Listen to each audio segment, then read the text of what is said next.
My name is Victor Matos. I live in West New York, New Jersey. I work at Bestland Construction and Demolition. I get up about 5:30 to 6 o'clock every day. I take the New Jersey bus to the Port Authority, and then I take 2 trains to my job site. Last year, I was living in Texas with my wife, Chevelle, and my son, Avion. My family called and said Yosette was getting worse and worse, and I wanted to be here for her.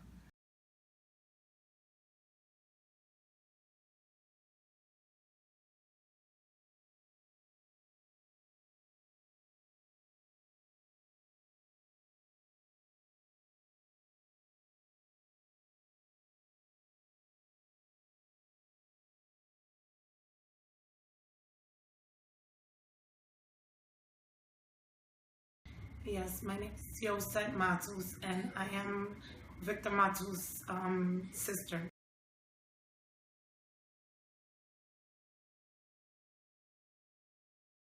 The pain was so excruciating. It was really, really bad. So I went to the emergency room, and they sent me back home. Then I had to call an ambulance again. When I went to 168 Presbyterian, they did all types of exams, and it was water in my lungs. When they checked to see the water in my lungs, since my lungs had created so much water, they found out that I had cancerous cells floating in my body. So basically, I was diagnosed with cancer cells in my lungs, pelvis, ribs, and then after that, they did a whole scan and they found out that I had like little cells in my brain. That the cells were getting bigger and bigger and bigger. I was here with the baby alone, and I just collapsed. And the baby was the one that was crying, and I had like a seizure. At that time, I didn't know.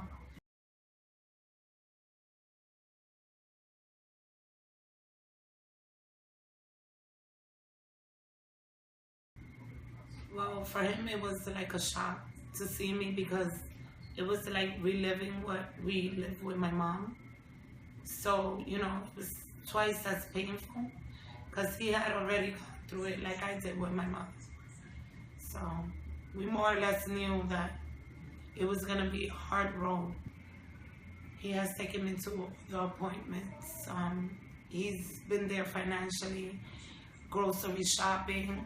He used to be here cooking, get up early, try to help me at least have breakfast, because there's times I couldn't eat. Just nauseous, my stomach just feeling very, very sick. He stood with me every single day, every single day. He never moved away. Like, all my process that I had, operation has been there. He would be all the time, help me out with the baby, help me to go out, come back in, make sure that everything was okay. He has helped me out with money for the rent, money for the food, anything else like the washing, because here I can wash clothes. I have to go to the laundromat. He comes up, picks up the clothes, takes it downstairs, helps me to wash.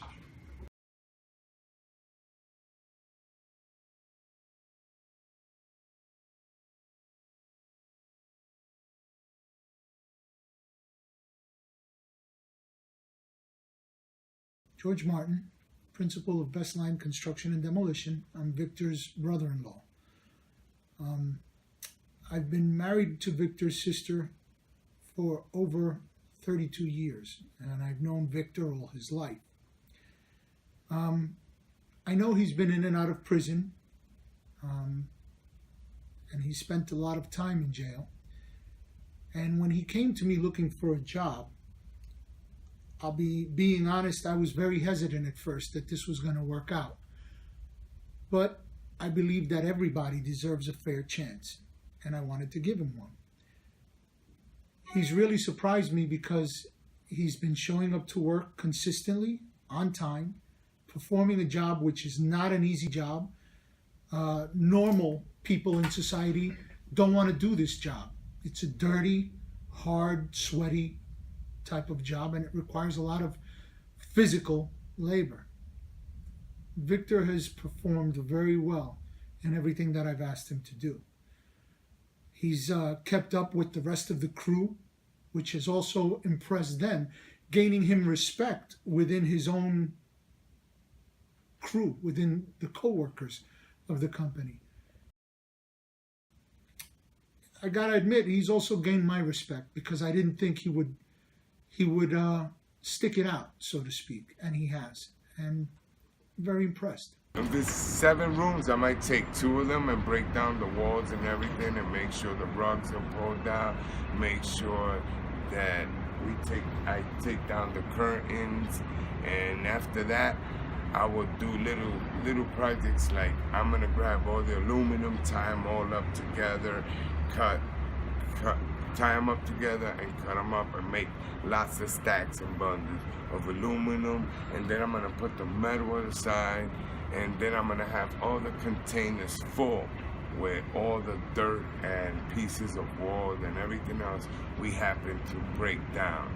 Once I have the containers nice and full, we can call the dumps truck and he will come by. Today we're not gonna be able to have him come by, but tomorrow morning I will have all the containers full, all the metal, every garbage I can find, so that we have enough space so that we can move on and start doing the floors. Because once we start breaking up that floor, there's gonna be extra piles of dirt and marble floor everywhere. So we need all the space we can get. Now, just so, because I had mentioned it's a job that not many people want to do, just so that I can familiarize everyone listening to what the job entails, it's demolition.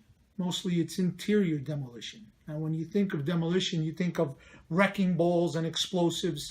That's not the way the industry works. It's usually sledgehammers, 2 to 4 pound sledgehammers, striking walls, crowbars, knives. We use knives to cut carpet, to cut ceilings, to cut cables, and it's part of the job. Victor didn't have the proper tools for a while until he was able to get some. And even as I mentioned before, the guys within his own crew would lend him what tools they had so that he could perform his duties. And as I mentioned, it's been an eye-opening experience for me, being so skeptical at first. The knife that Victor had is a Gerber knife. It's a typical knife that is used by people in the demolition industry, and it was a knife that Victor was using for work.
So I think this is a statewide issue, not simply New York City. But gravity knives in and of themselves are not inherently dangerous. And really the issue is the instability of the law, because one doesn't always go into a store and purchase a gravity knife. Knives that people have on their possession for years, decades, become gravity knives over time because of the instability of a nut or a bolt in the knife. So people, as you know, the Daily News, the New York Post ran stories about chefs, dishwashers, individuals who use this in their day-to-day operation to cut boxes, cut string, who were then arrested, put through the system, and didn't even have the opportunity of an affirmative defense. They were at the whim of the prosecution. By requiring unlawful intent, you require at least the prosecution to show a minimum that a knife, which you can purchase at a hardware store, is used in some menacing means. If I go to a hardware store, I purchase it, I think there's no reasonable expectation that what I'm buying is a criminal object.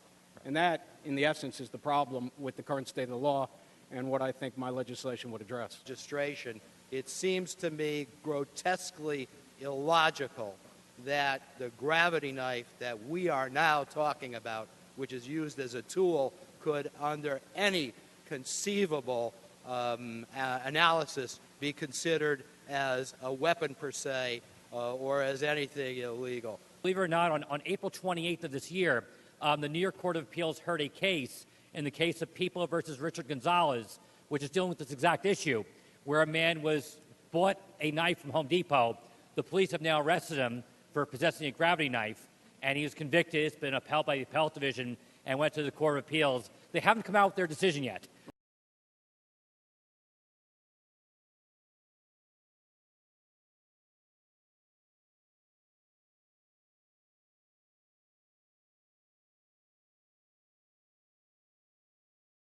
No, I understand that, right. but he has a knife in 2009, uses Right. it for his work. Mhm. Maybe not this defendant, somebody else. Right. They're sitting there watching the news. The news says, there's been a settlement. These knives are now banned. Are they now guilty of criminal possession of a weapon in the fourth degree because they got one in their garage? Well, if it operates as a gravity knife, they are guilty. So you can go around and pick them all up? I'm sorry? You can go arrest all these people. Well, if that's what the law says, it's true. And in the same paragraph, it's criminal possession of a sandbag.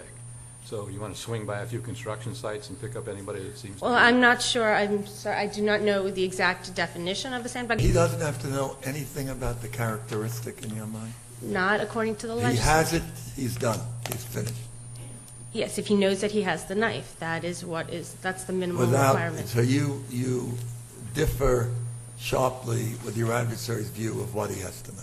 Yes, and that is based on, So I'm sitting in my living room and I'm watching this thing and I hear that Home Depot's not selling these anymore, and I've got one, and I say to myself, well, it doesn't open that way. I'm okay. Then I get stopped, and the officer goes, "You're under arrest." well, you're charged with the exercising reasonable care No, in just determining assume that it's all a the knife. worst of me. I'm driving down. I'm speeding. I've got my knife here. And I hope that so you would I do get that. stopped, and the officer says, "You've got a knife. You just committed criminal possession of a weapon of force." No, I didn't. I said, "I used this to cut drywall." And he says, "Watch." And I've never seen that in my life. I couldn't do it myself. He says, "Too bad. Put your hands behind your back. You're going downtown." Well, you're in possession of a dangerous weapon that Your you should have. Your answer is yes, Yes. you're going downtown. That's your view If of it. if it's capable of Regardless being of open what might seem, to be, and I listened to that hypothetical, and gee, that doesn't seem fair. But your answer is, doesn't matter, he's going downtown. could be up to a year So isn't there something wrong with that? in the gravity knife possession Do you worry that statute. you'd arrest an innocent person and convict him on a strict liability because he happens to be a drywall guy who didn't know that these things have been banned, and he drove in from Buffalo, New York to do a little work, and all of a sudden he's in jail? Well, I do. That's the legislature deemed that the onus should be on the possessor of the knife to know to take that extra But step the to question is, what determine. about justice? Right. I mean, that's what this is all about. That's right? Yes, and to the extent if And in his case, it's hard to deal with your argument about the onus when he bought it lawfully, right? He went to Home Depot, of all places, right? I mean, this is not something he went underground and went behind the truck and bought this thing. And he uses it publicly when he's at work. Everyone knows he's got this knife.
You have to know. So he's that- cooked. He's going, I understand there's a sentence here, but there's no discretion. I mean, No, he says, but there- he says, wait a minute, and it gives you all those reasons. Too bad, But you're there's going. prosecutorial discretion, there's Well, that's judge. the point. That's exactly what I thought you were going to say. So, there is judicial so if it's discretion. Judge Piggott, and he's got the knife. Right. Look, at Judge, we're going to keep it, but don't do this again. If it's some guy who's swearing at the cops, he's going to do 3.5 to 7. Plus, he's maybe a year. predicate felon. I understand that. I shouldn't have said it that way. Threatened his wife. But he's going to do 1 year on this because he's not Judge Piggott.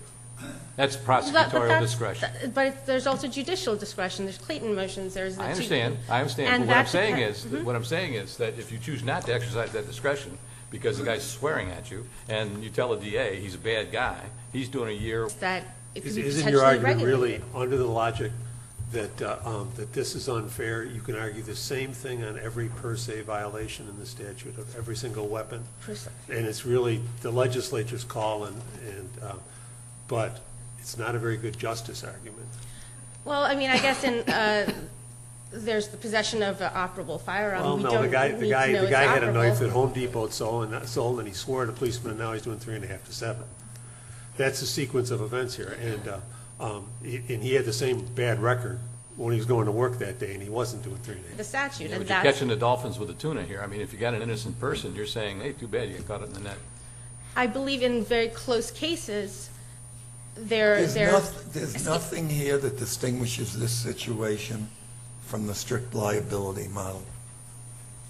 I'm sorry? There's nothing here that distinguishes this case from strict liability, given that he had the knife, when he bought it, where he bought it, what he was doing with it. Nothing, it's just strict liability. There's no way around that. It's strict liability. As I mentioned, Victor came to New York, and I think it's because he has a deep emotional scar. As I mentioned, I've been married to his sister for over 32 years. I've been with her, 34 years. I'm revealing my age. Anyways, when Victor's mother got ill, she developed a very aggressive form of cancer. It was called an osteogenic sarcoma. It developed in her mandible. It was found by a dentist during an exam who sent what he thought was something weird to get biopsied, and it came back positive. She endured a lot of operations. I would easily say 6 operations in the course of a year and a half, and they were major operations. What wound up happening eventually was they removed this whole part of her jawbone. So there was like an indentation. She became disfigured. This because of the cancer. It's a type of cancer where, as the doctor explained to me, if they find it on somebody's finger, they'll cut off your arm. That's how aggressive a cancer it is. And getting back to Victor, when all of this was happening, and Victor was very young, and I don't think he understood the gravity of her illness. When she finally passed away, I think it affected Victor a lot. I think at first he was angry with the world, angry with God, angry with everything, with his lot in life, so to speak. Obviously, as a person grows older, they mature.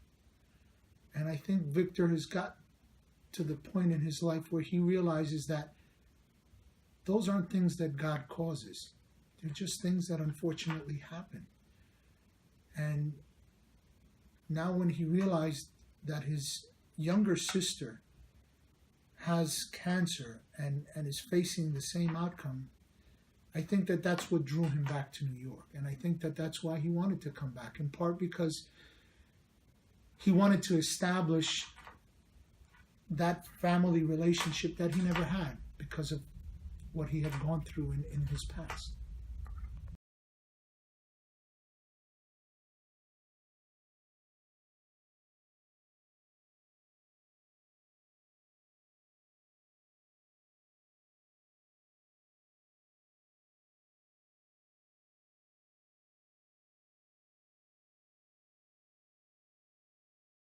Dance around her. La la la la la la la la la la. You're gonna dance.